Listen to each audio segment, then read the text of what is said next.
All right, everybody, welcome back to Rider Talk HQ. My name's Brandon. Today we're going to be taking a quick look at the Oneal Pro 4 knee guards.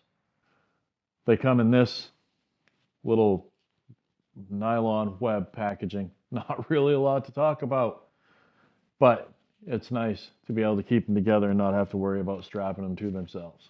So there's that. I've got my Leatt knee brace pants on. I'm not going to get, these aren't part of the review. I'm not going to get all crazy with that. These actually do a great job of staying in place. If you could do me a favor and drop a like on the video, subscribe to the channel, maybe leave me a comment and tell me what you think, I'd really appreciate it. Now back to the review. Some things I really like about these, I'm going to try to keep this as quick and concise as possible because I have a tendency to ramble. If you don't like it, this probably is not the place for you because it will get worse as I forget. They are asymmetrical, so you've got a right and a left.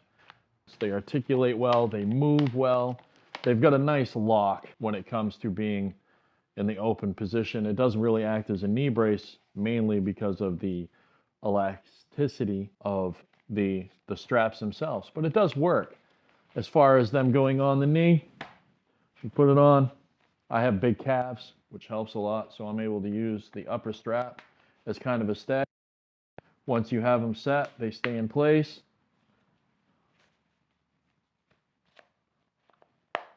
Just like so. And then, as you can see, poorly, I might add, but they articulate rather nicely.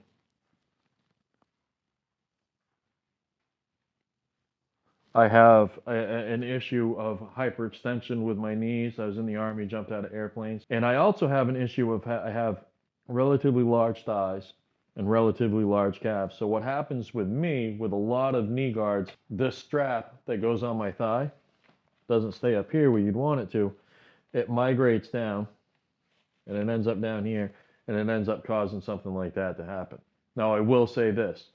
When I have my boot on, it keeps this tight to my shin, doesn't allow that to happen. I like to see a neoprene sleeve here that is kind of snug with some silicone to just keep this part of the hard knee guard against your leg. Now, might end up having the same problem with that, ending up bunching up, which may be uncomfortable, so there's probably a reason why they don't do it. But that's that. The protection is great. I've gone down wearing these and hit my knee pretty hard, and I feel that they've definitely prevented some injury to my kneecap. As far as knee protection in general, I strongly recommend it for anybody, even if it's just a knee guard or a soft knee guard, something like this that you would wear for construction. Something is better than nothing. Now, this isn't CE rated or anything like that, but it's better than nothing. I really like these. I appreciate the fact that they stay in place well, and I've worn these for hours on and off the bike and never had a problem with them migrating down. Like I said, I have 19-inch calves and a 15-inch knee, so that helps. Now, the other thing I like about them is they're really convenient to take these liners out. They just have a couple of snaps and then some stays. I'll try to get it so you can see. Some stays here that hooks into these little holes, and it really keeps it in place rather well. So they're not uncomfortable as far as having your leg bent. Now, one of the downsides that I found, and there's actually only a couple, and I wish I was just being nitpicky, but I feel like it's kind of a big deal, especially if you have your leg straight. So the way this knee cup is designed, you can see that it's round. And when you have your leg straight out, this part right here in the shin guard and this part of the knee guard contacts this part of my leg. And it just puts some pressure on it that's not super comfortable. And likewise, with the shin guard, that pressure is always there, especially with the boot, because the boot's holding this tight to my leg. And so it kind of pushes this into my leg, which isn't a great feeling.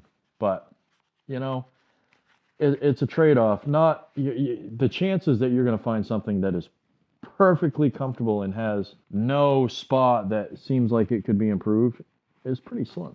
I am going to move on to knee braces personally because of the hyperextension issues I have in my knees, which is several degrees. And then the other nitpick I have is with the straps. The way these are made is there's no Velcro on the strap to kind of keep it in place.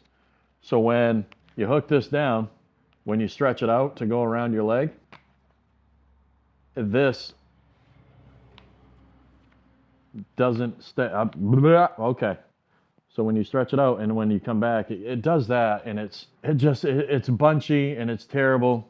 And you know, if there was any amount of Velcro back here to help prevent that from happening, because these, you know, they stretch together, so it's not like it wouldn't be a good idea. But other than that, I'm for the price. I think I paid $59 for these, which is nothing to complain about. If they're in your, if that's what your budget is, I would strongly recommend these. This may not be an issue for everybody. So if you have the opportunity to try these on, I'd strongly recommend it. And if you can get them for a good price, they are absolutely worth it. Whether you get them, and this isn't a sponsored video or anything like that, I paid my own money for these. So whether you get them from Rocky Mountain ATV, Motorsport, motorcycle closeouts, there's probably 100 places. Amazon, if you want to be able to take advantage of the pay in 3, it's a good place to look. Oneal's usually on their list. So check them out. Protect yourself. So that's it for those. Do me a favor while you're watching this. I know that you're busy and you've got stuff going on, and I'm nobody. Subscribe to the channel, drop a like on the video, comment, let me know if you've worn these, because that is the best way to get it out there. You know, a product spotlight is one thing, but that's a company that wants you to buy their product, telling you what they think is the best about their product. User experience is huge. So let us know what you think. Well, I drop them. Test out the impact protection. I think they're rated as being CE level 1, maybe 2. I'll double check, and I'll put a little infographic on the screen for that. So that's all for today. This is Brandon with Rider Talk HQ. Thank you so much for taking the time to watch this video. And again, if you could drop a like and subscribe, I'd really appreciate it. It would let me know that somebody real saw this and maybe saw some value in it, or at the very least some entertainment.